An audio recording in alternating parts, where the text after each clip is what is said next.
He knocked the bowl out of her hands. Rice scattered across the cold pavement, white grains bouncing like tiny bones. People froze. Someone gasped. Someone else laughed nervously. The man's eyes were wild, his beard thick and untrimmed, his clothes hanging off him like a memory of a life already lost.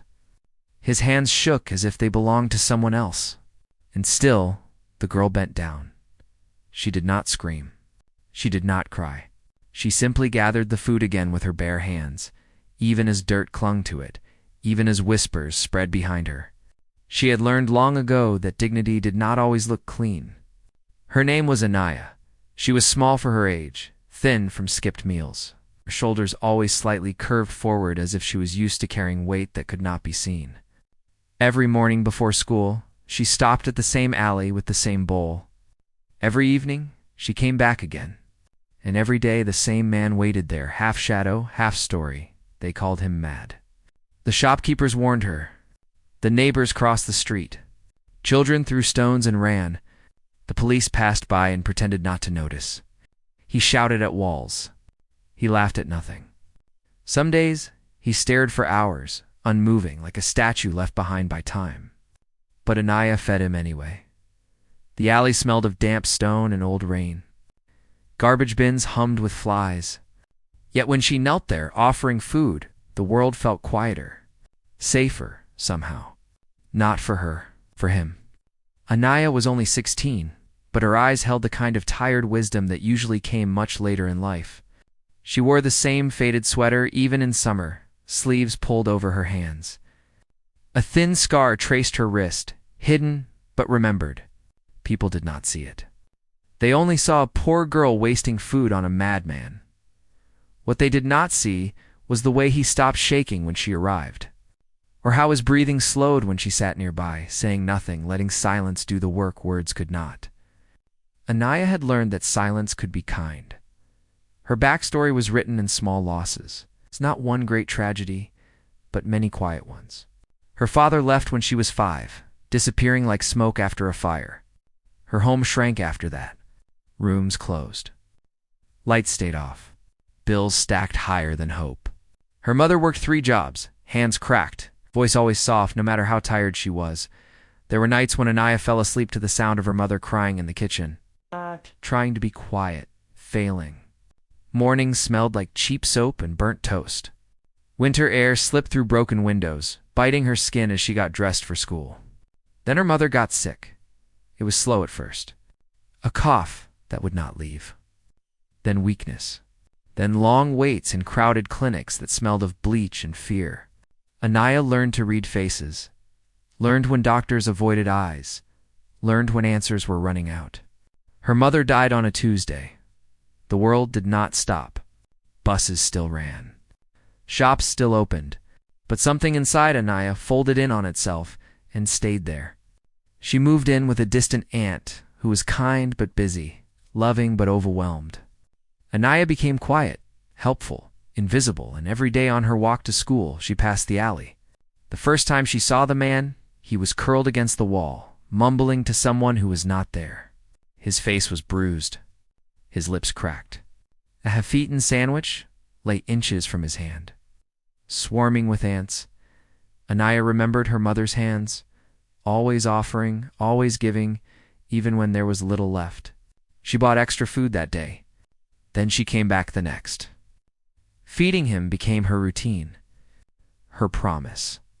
A way to keep something human alive in a world that kept taking.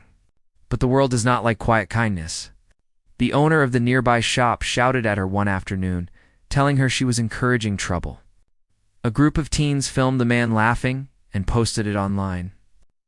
A woman pulled her child closer when Anaya walked by, as if compassion itself was contagious. Rules were quoted. Safety was mentioned.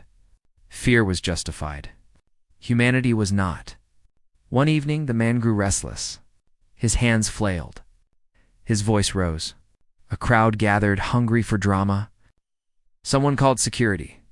Someone shouted that the girl was in danger. Anaya stayed seated. She placed the bowl down carefully, pushed it toward him, and waited. Her silence was not weakness. It was trust. The tension stretched thin, like glass about to break. The man stared at her, chest rising and falling hard. His eyes darted, lost in storms only he could see. Then his voice changed.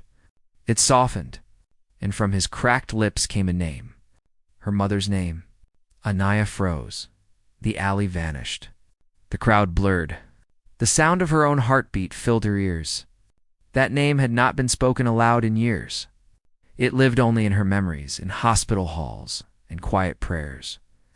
Her hands trembled. The man blinked, as if waking from a long sleep. His eyes focused, just for a moment.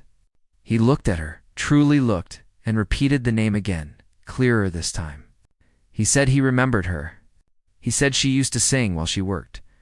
He said she never turned anyone away. The ground felt unsteady beneath Anaya's feet.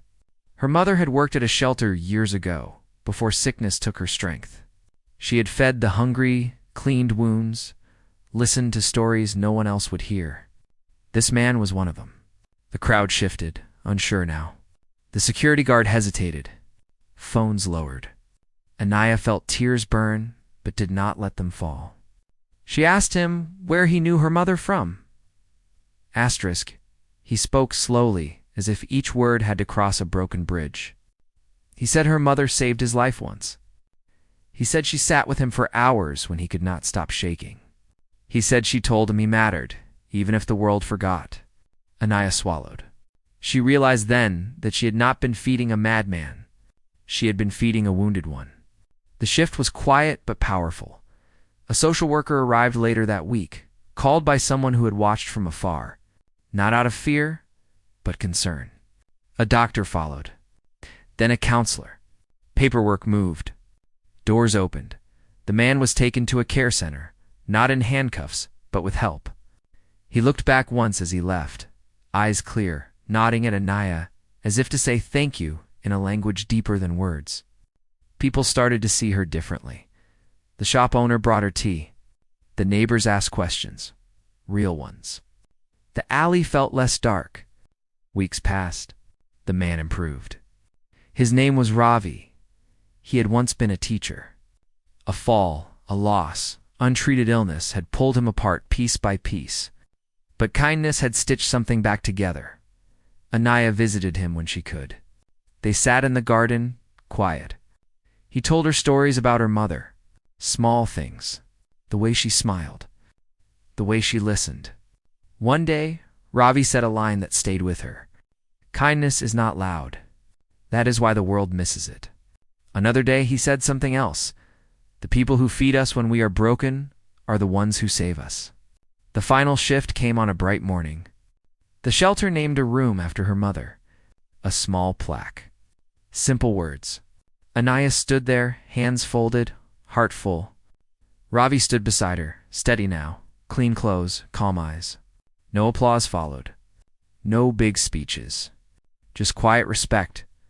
The crowd that once watched in fear now stood in silence. Heads bowed, not in shame, but in understanding. Anaya felt something settle inside her. Not closure, but peace. She kept feeding people.